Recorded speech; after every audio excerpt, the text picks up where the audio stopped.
What's going on, you guys? TBR here, back yet again with another King of Fighters All-Star video, and welcome to the rushed edition of Should You Summon on the EX Volume 10 banners, because, well, yeah, I gotta get to work. I got stuff to do today, and yeah, we're just gonna have to get through this as quickly as humanly possible, so you'll have to forgive me.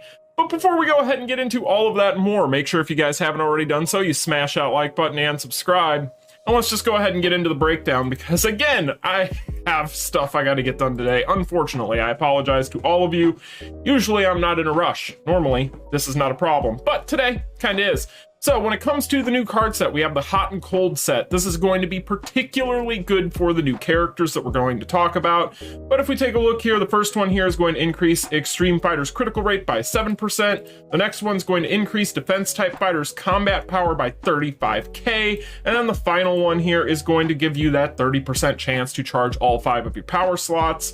As far as what this set is doing, it is increasing your own attack by 175% of defense and your critical rate by 12% when a defensive fighter lands a skill. It increases critical damage by 20% when an extreme fighter lands a skill up to 120%, and increases attack by 30% when landing a skill on a chilled target up to 120%. Overall, I don't think that you guys are going to find this to be any sort of mystery looking at this. This is designed for the new characters that we're going to be talking about in today's video, and therefore is probably going to end up being extremely good on both of them. But overall, those two characters, as we're going to establish, are so good that they don't really need the help. So there is that, but a very good set overall for them. And you never know what characters might come down the line later on that would be good on as well. When it comes to the finishers, we already talked about the effects during the breakdown of the update notices. Don't feel like we really need to talk about these again. Overall, you guys, biggest thing to note here is the fact that these are going to be usable on the other iterations of these characters. But I love the art on this Kula one. I don't know what it is. This art on this Kula one's really, really nice. Like that a lot. But overall, that's what we got there. Again, we've already talked about that, so it's nothing new. When it comes to the option card, however, this is new. We increase our defense by 10%, decrease our skill cooldown by 1.3 seconds, and increase our critical rate by 3% for 5 seconds when an extreme fighter lands an active skill up to 18%. This right here is really good. The increase of defense instead of attack is iffy, but this is a very unique option, and I would say it'd be worth getting at least one just because of this critical effect right here. Very, very good. That 18% is very nice. So overall, this could be a good little card. I would say that this is one that I would probably try to get a copy of if you can, if you're planning on going in on the banner already. I don't think it's necessarily worth just going specifically for this option card if you're not already planning on going in there, but if you are going to be in there anyway, it's worth picking up. So that's going to be the cards overall. Pretty good. The finisher is probably the biggest get here, unless you're just planning on trying to min-max these two characters, which I wouldn't blame you. But if you are, try to get the set as well, because that set is going to be very strong on them. Very, very strong. So, speaking of these lovely ladies, let's start off here with Kula. These characters are busted stupid and OP as hell. Netmarble has stopped caring about any semblance of balance whatsoever, and these characters are pretty much proof positive. I could go through this with a fine-tooth comb, but really, honestly, guys, these two characters are belligerent. Like, they're dumb. The amount of multipliers on these things, as far as the stats these characters are getting from some of these effects, are just ridiculous. So Kula is a purple defensive type, as we've established. She increases extreme fighters' attack by 50% and their chill damage dealt by 50%. So yeah, very, very nice little leadership skill there. And I like to see that they are giving buffs to things such as our different dots, because, well, it just gives us something a little bit different away from, you know, just critical and power charge and attack, etc. So very nice overall. I like that one a lot. She does have that 30% power charge rate increase, which you love to see. And then we get into the good stuff. So, brr. So we are immune to stun, freeze, fear, and darkness. We freeze the target for 0.5 seconds and decrease defense by 100% for 3 seconds upon landing skill on an enemy with the burr effect. So that's a very nice little support effect right there. Casts a critical hit shield that absorbs damage for 7 seconds when HP is 80% or below. So she has that crit shield, which you love to see. And the shield is removed when hit with a critical hit 4 times on a cooldown of 12 seconds, and she gains damage immunity for 5 seconds when her HP is 30% or below on a cooldown of 9 seconds. So she also has that immunity save that you also really like to see on your characters. So Ice Princess gains Ice Princess effect for 12 seconds every time a skill is used. 1 for active skill, 2 for finisher skill, 3 for special skill. We've seen this before. Increases own attack by 20%, critical rate by 3%, critical damage by 18%, and active skill damage by 20% for every Ice Princess effect in possession, and decreases damage received by 5%. This stacks up to 15. Yes, this character, very, very good, but this is where it starts to get ridiculous. So, this character does have Concentrate, as you guys can see. This is going to be on Falling Snowman EX, so you'll love to see Concentrate on any character, but then she has Unleash Fire and Ice. Man, this character is a mouthful when it comes to these effects too. Removes all teammates' chill effects and grants chill immunity to all teammates, including self, for 15 seconds upon use. Kula immediately gains 15 Ice Princess effects upon use, then increases attack by 10%, critical rate by 5%, critical damage by 10%, active skill damage by 10% for all teammates, including self, for 15 seconds, decreases damage received for all teammates, including self, by 20%, and deals chill damage equal to 350% of attack and burn damage equal to 100% of attack to all enemies every 1 second for 15 seconds upon use. Gotta breathe. My god, that's a lot. So yeah, this character, her EX skills, I don't know how many people are going to be maxing these characters out, but yeah, I could see why you'd want to. With these EX skills being as stacked as they are, this character can both be a support and a DPS, and she is gonna be really good at both. So let's talk about the skills, right? The S1 is Lay Spin. Now this is going to be a derived skill, basically, chain skill, whatever you want to call it. This can be used while attacked, limited to standing or airborne. You are able to move while it's in use, which is really important to note. It deals chill damage equal to 200% of attack every 1 second for 12 seconds upon landing a skill. Increases attack by 100% for 10 seconds and increases the enemy's damage received by 100% for 10 seconds upon landing a skill on a burned enemy. And then she has a PvP exclusive of disabling all enemies' active skills for 3 seconds upon use on a cooldown of 8 seconds, which is really OP in PvP. But overall, this skill gets better, of course, because we have the secondary part of Lay Spin, which is Lay Spin Stand. This deals physical damage equal to 2600% of attack upon landing a skill on a burned enemy, and resets the skill cooldown of her S2, which we're about to talk about, on a cooldown of 10 seconds. The multipliers on these characters, the stats on these characters, the numbers are just dumb, guys. Like, I'm telling you, these are the best DPSs in the game now. Like, easy. I'm really having a hard time believing anybody's coming close to these numbers with these characters fully realized and fully maxed out. Just saying. Somebody prove me wrong by testing them at A5 or A6 or A7.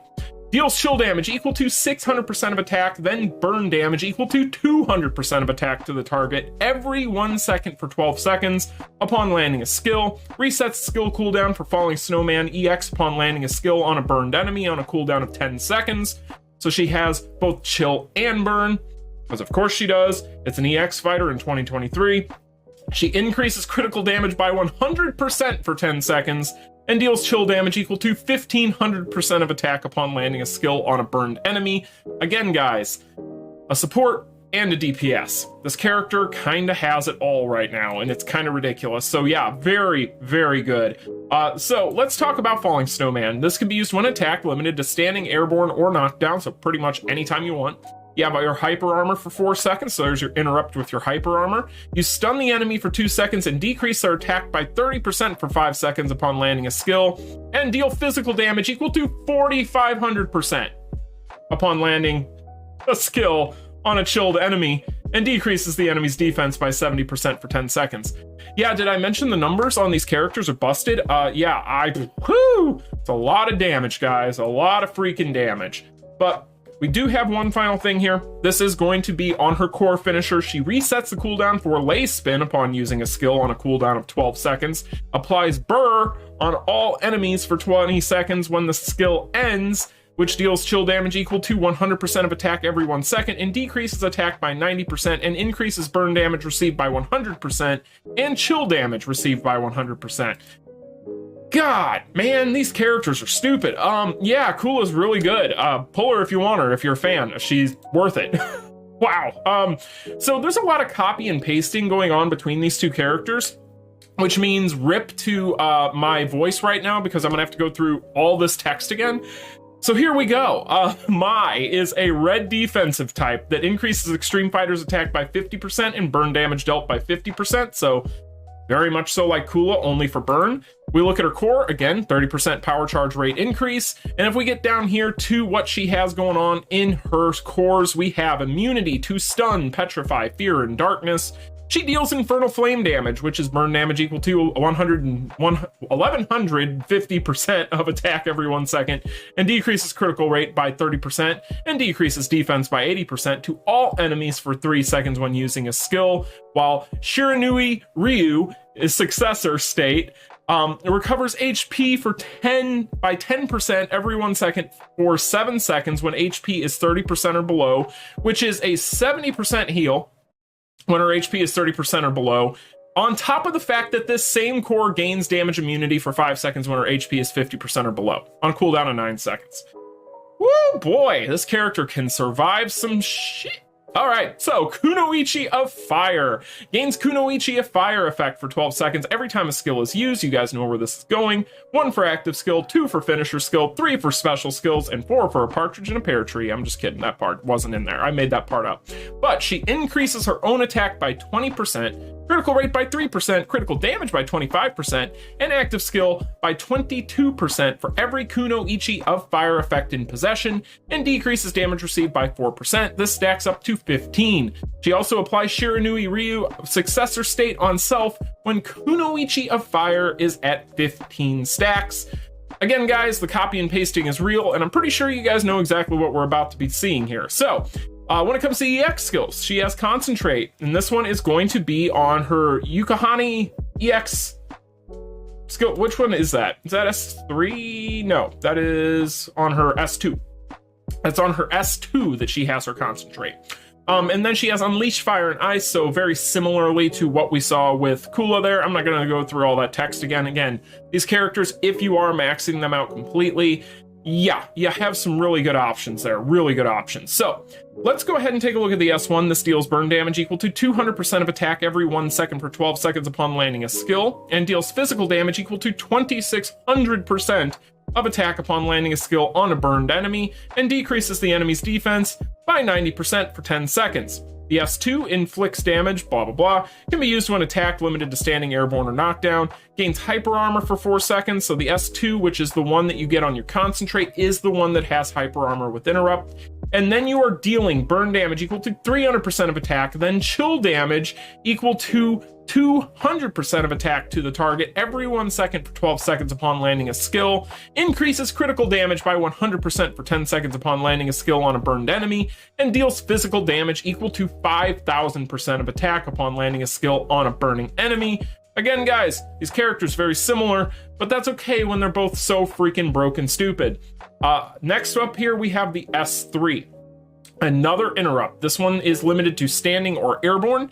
It stuns all enemies for 2 seconds upon use on a cooldown of 6 seconds, and deals physical damage equal to 2600% of attack upon landing a skill on a burning enemy, increases attack by 100% for 10 seconds upon landing a skill on a chilled enemy, and increases damage received by 100% for 10 seconds upon landing a skill on a chilled enemy. Yeah, man, good lord, these characters are going to be doing some ridiculous damage. I'm talking like, even at S3, they're probably going to be doing what a lot of these S7 characters right now, or A7 characters have been doing. Yeah, it's going to be ridiculous.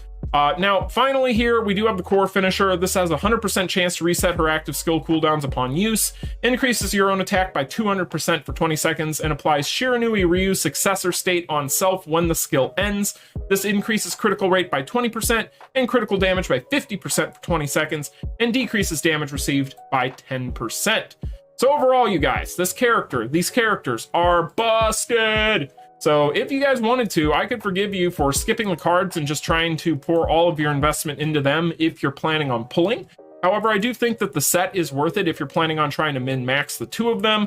The finishers, you definitely would like to have them, or you could always go with some of the old ones. There are options there, but obviously the effects on these, you have the extra bonus stuff there, including better stats and things like that you can potentially give to your character. So overall, there's a trade-off there, but I would say it kind of comes down to how much you're planning on investing in the 2 of these.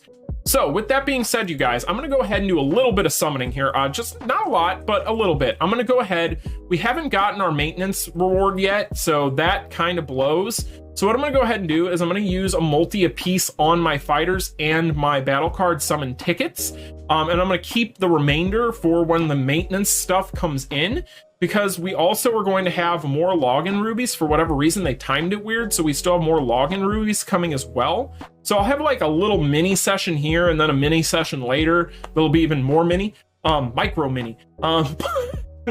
Oh man, I'm an idiot. But anyway, I'm gonna go ahead and use up my login rubies and those multis a piece respectively on these banners, see what we end up with. I would really like to have at least one copy of one of the characters, but you know, this game never likes to give me anything, so it is what it is. But let's just go ahead and do this. We'll go ahead and start off here with, let's do the battle cards first. And again, guys, I apologize, but I have to get to work today a little bit early. I have a lot going on today, so unfortunately, I had to move through this one quick, but I don't think that you guys really, if you've been playing the game for very long, need me to tell you just how stupid busted these characters look and are. Really just look at the effects on them and you can pretty much gauge for yourself just how ridiculous these two things are. They aren't even ladies anymore. There's things, they're so ridiculous. But yeah, I really do think that these two characters are going to be the top of the meta now instantly, and it would surprise me if any of the other characters are really touching them. But I guess it's possible. It always comes down to kind of real world use case scenarios, trying them out, seeing how they actually perform. But overall, I really do think that they're probably going to be the best in the game at the moment, which, you know, is par for the course with Netmarble, with any banner, any new banner at least. So when it comes to what we're going to do here, we're just going to use our login rubies real quick, see what we get. I would really like to have either one of these characters, and I don't really have much of a preference either way. We're not probably going to get either one of them, just based on prior history with these login rubies and such, but you know, it is what it is. You never know. So we got enough for 2 more multis, essentially, here, and we'll have more login rubies later, which is kind of weird that they timed it so oddly.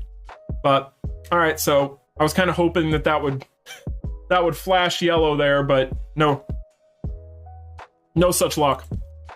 Look how cool I am. You're not the right Mai. All right, you'd be much cooler if you were the right Mai. All right, last one, and then we're gonna get out of here. But yeah, guys, let me know in the comments section down below what you think of these characters. Are you planning on pulling for them? Are you planning on going for them? Hey, we got one! Let's go! All right, who we get? Oh, it's the first one. I want it to be Mai. Yay! We got Mai! Woo! All right, cool. I am very happy about that. Hello, beautiful. All right, awesome. So, we got Mai. I'm very happy about that. That's awesome. Okay, so let's go. All right, guys. Well, I am going to be able to use the new Mai now, at least at base, so that'll be nice. But overall, we'll take it. We do have more summons coming for free, so that'll be nice. We have a little bit more tickets coming to add to the ones we currently have. We have some more login rubies, so maybe we'll get lucky again. But it was nice to get lucky with Mai in this video. That's all I can say. But anyway, you guys, that's going to do it for me. I hope you all enjoyed the video. If you did, like that, smash that like button and subscribe. I almost said like that smash button. I don't think that's a sentence. I really need to get to work and get out of here. But anyway, you guys, I'll talk to you all in the next one. You all take care. Let me know in the comments section if you're summoning on this banner and if you ended up getting lucky with any of these characters. And I will talk to you all in the next one. Peace. Continue.